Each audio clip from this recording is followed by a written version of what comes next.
Welcome back everybody to Altcoin Daily, where you subscribe for our daily videos on everything going on in the cryptocurrency space. Richard Hart likes to say that Hex is the most interesting thing going on in the cryptocurrency space today. Well, today it is. What Richard doesn't love to talk about is where do the tens of millions of dollars worth of Ethereum go to when you transform your Ethereum into Hex. It's actually in his best interest not to talk about this, but it's in our best interest to insist on as much transparency as possible in the cryptocurrency space. And if you agree with that, if you want as much transparency as possible, take 2 seconds, like the video. That's the best way to get this information out there to as many people as possible. And thank you, by the way, to one man's research, Scam Slammer 69. He's done a little bit of on-chain analysis, so we finally have some answers, and you won't believe what happens to the Ethereum that you send to the Hex adoption amplifier. Actually, my first question to you is, what did you think the founders were going to do with the tens of millions of dollars worth of Ethereum? What did you think they were going to spend the money on or do with it? Let me know down below in the comments. In the meantime, here is the answer. Analyzing what the Hex flush address is doing with the Ether it raised, and it's not an ICO. And by the way, guys, according to the author, all of this is 100% verifiable on Etherscan. So, first, when you send Ethereum to the adoption amplifier to get your Hex, it goes to this wallet. This is the flush address. Might be Richard's, might be an African priest. Second, the Ethereum. In this case, the over $10 million worth of Ethereum gets flushed to 36 other addresses, about 1,337 ETH per address in each wallet. Third, this ETH continues to get sent around and mixed until eventually it all winds up right here. All roads lead to this address in green. While it's not certain whether this address is an exchange or a personal wallet or other, since the beginning of Hex, it has sent 45,000 ETH outward to another address, this one in red. It has a clear relationship with this address. It is possible that this is a low-volume exchange, or it could be another one of Richard's. The OX15 address, the red one, the one we just talked about, regularly sends ETH out in varying magnitudes. The vast majority of these larger transactions, i.e. over 100 Ethereum, ends up spread among 5 to 10 different accounts. So pay attention right now because this is the answer to the question. Each of these final accounts use the ETH to either A, send it to the Hex adoption amplifier right before it closes, B, buy Hex on Uniswap, or C, supply Uniswap with liquidity. Often it is a combination of all of the above. Did you understand that? Did you understand that? The conclusion is this. The founders of Hex are recycling ETH from the Hex AA to prop up the token price through Uniswap and the Hex AA.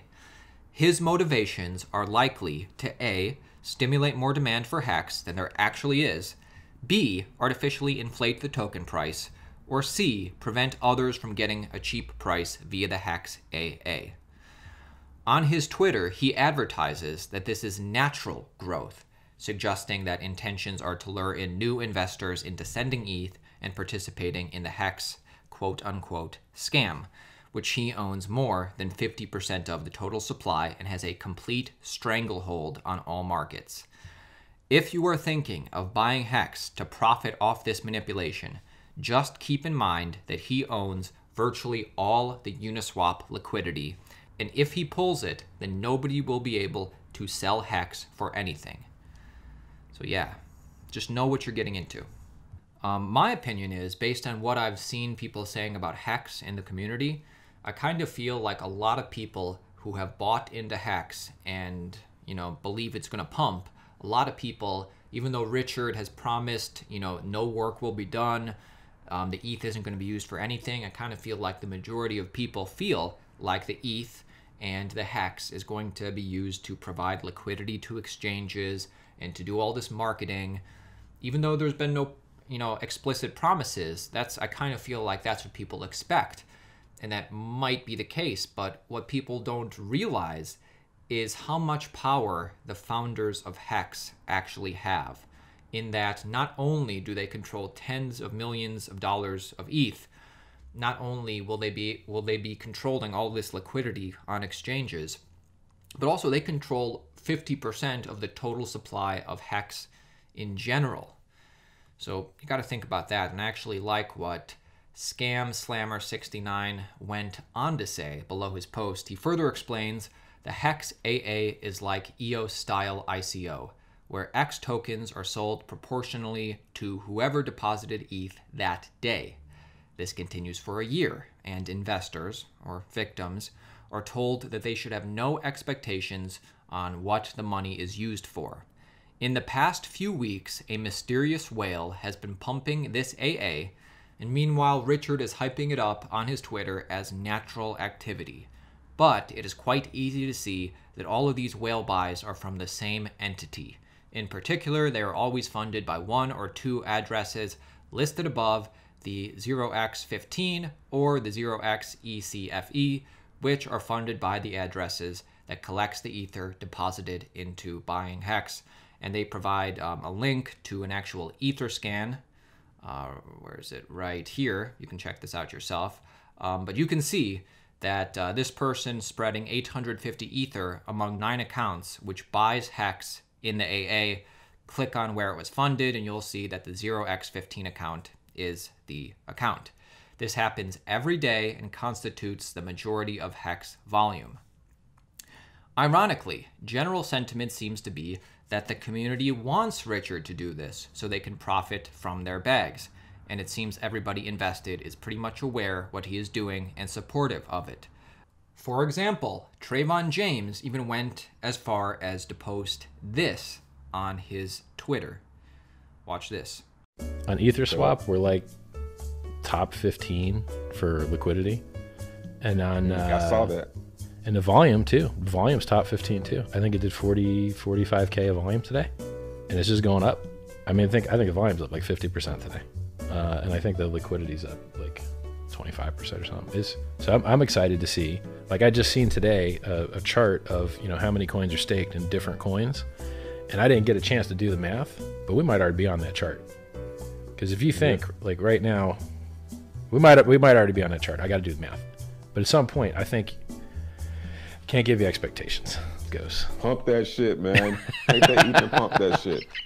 Shut up. You know you gonna pump. Oh my lord. All right, so obviously that's not conclusive. It was just kind of entertaining, but that kind of shows that people who are into Hex kind of expect the work to be done from Richard, although Richard has made it clear no public expectation should be had. The ETH isn't going to be used for anything. What sticks out to me, and by the way, guys, I tweeted this out on the Altcoin Daily Twitter, way before you watch this video. So make sure you're following us on our Twitter if you want to stay up to date. Link is in the description. But what sticks out to me with all of this, Richard kind of touts Hex as having less counterparty risk than Bitcoin. But based on what I see here, the counterparty risk are the founders themselves. So what do you think? Let me know what you think in the comments below. It is the most interesting thing going on in cryptocurrency today, I think. Right now, price of Bitcoin is 9,800. So we came down a little bit from 10,000, but it seems to me we're in a little bit of a consolidation mode around this point. Checking our Twitter real quick, we posted a poll yesterday, right before Bitcoin dipped actually, even though it only dipped a few hundred. Are you buying Bitcoin now, or are you waiting to buy the dip? Most people were hodling, but second, they were waiting to buy the dip and then kind of tied buying Bitcoin versus buying alts. So just a little straw poll, pretty interesting. A lot of people are liking and responding to this what we're talking about today. So once again, like the video, send this to a cryptocurrency friend. I want to know what you think in the comments below. All right, everybody, I will see you tomorrow.